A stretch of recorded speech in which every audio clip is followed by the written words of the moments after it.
Graça e paz, queridos irmãos, um ótimo dia a todos. Hoje é sexta-feira, 13 de setembro de 2024 e o nosso devocional diário está em 1 Timóteo, capítulo de número 5. Paulo vai partir aqui dando instruções muito práticas para Timóteo, como ele já está dando. Ele falou dos líderes da igreja e agora ele vai falar com ele de diversas classes de pessoas. Vai falar que aos homens idosos ele trate como pai, aos jovens como irmãos, às mulheres idosas como mães e às moças como irmãs, com toda a pureza. Timóteo, ele é um jovem. Paulo já disse para que as pessoas não desprezassem a sua juventude. Timóteo foi escolhido por Deus para ser um líder e aquilo que ele fazia tinha um peso muito grande, tanto que ele tinha que olhar por ele mesmo e para o rebanho, para que ambos fossem salvos e conservar a sã doutrina, como nós vimos no último estudo que nós fizemos, no último devocional, no capítulo de número 4. Agora nós vamos ver que Paulo está instruindo Timóteo a cuidar ali das pessoas, a todos eles, idosos, mulheres, jovens, idosas, todos eles devem ser como uma família só. É o que Paulo está dizendo: pai, mãe, irmãos, irmãs, todos fazem parte de uma família e assim deve ser dentro do cristianismo.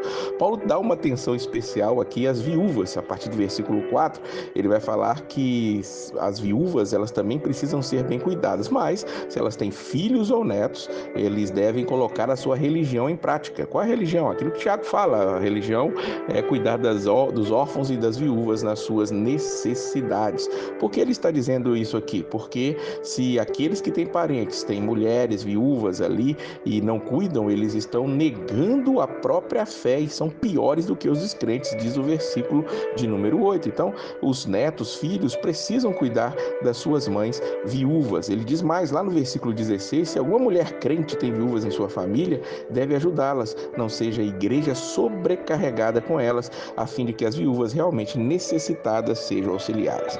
É interessante pensar nisso aqui, porque hoje nós sabemos, por exemplo, no Brasil, o auxílio às viúvas, as pensões que elas recebem, mas naquela época não tinha isso, mas a igreja já se preocupava com isso. E Paulo está dizendo que se alguém tem essas viúvas em suas famílias e pode cuidar delas, não sobrecarregue a igreja, mas que cuide delas, para que a igreja não fique ali com muitos necessitados, sem poder estar ajudando a todos eles. Paulo ainda vai falar mais sobre a questão das viúvas. Essas viúvas, para serem aceitas como viúvas, colocadas ali dentro dessa assistência, elas têm que ter mais de 60 anos de idade, elas têm que ter sido fiéis aos seus maridos, elas têm que ser cheias de boas obras. E quais boas obras? Essas que elas tinham que fazer, ou que estavam fazendo, ou que fizeram. Ou seja, o versículo 10 vem dizer para nós: tem que ser como criar filhos, ser hospitaleira, lavar os pés dos santos, socorrer os atribulados e dedicar-se a todo tipo de boa obra. É muito interessante a praticidade que Paulo traz aqui. A igreja, ela é um ambiente onde há uma família, sim, e essa família tem que cuidar um dos outros, tá? Agora, Paulo vai dizer também aquelas que não devem ser consideradas como viúvas, aquelas que não devem receber auxílio. Ele diz no versículo 6: a que vive para os prazeres, ainda que esteja viva, está morta. Ele diz no 11: não inclua nessa lista as viúvas jovens, pois quando os seus desejos sensuais superam a sua dedicação a Cristo, querem se casar. Então ele aconselha que as viúvas mais jovens sim se casem, tenham filhos, administrem suas casas e não deem ao inimigo nenhum motivo para a maledicência, diz o versículo de número 14. Então, tudo aqui muito bem colocado. As viúvas devem ser cuidadas sim, as pessoas necessitadas precisam ser cuidadas sim, desde que a família não tenha condições de cuidar, mas há critérios para que isso aconteça, e Paulo deixa muito bem delineados aqui nesse capítulo para nós. Depois de falar sobre essa questão da família, das viúvas, ele volta a falar dos presbíteros, dos líderes da igreja. Ele diz no versículo 17: os presbíteros que lideram bem a igreja são dignos de dupla honra, especialmente aqueles cujo trabalho é a pregação e o ensino.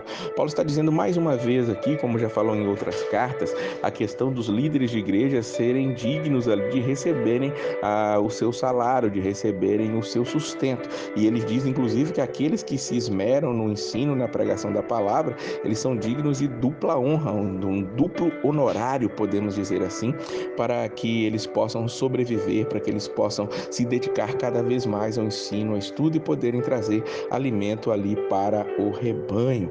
Ele diz também que um presbítero, quando ele é acusado de algum pecado, alguma coisa, ele não pode ser assim se não houver pelo menos 2 ou 3 testemunhas, diz o versículo 19. Mas também há a contrapartida. O versículo 20 diz para nós que os presbíteros que pecarem, eles precisam ser repreendidos em público para que os demais também o temam.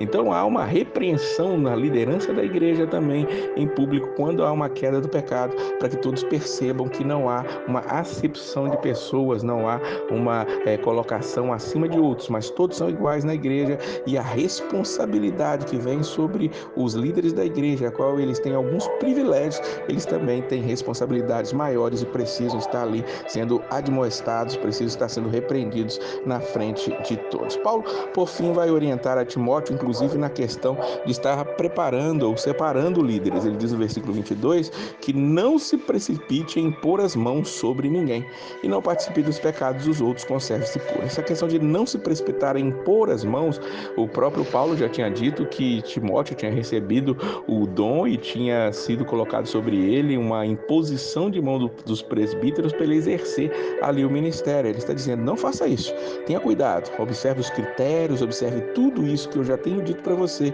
antes de você impor as mãos sobre alguém. Por fim, Paulo ainda orienta Timóteo a tomar remédio. Imagine o apóstolo Paulo diz no versículo 23, não continue a beber somente água, tome também um pouco de vinho, por causa do seu estômago e das suas frequentes enfermidades.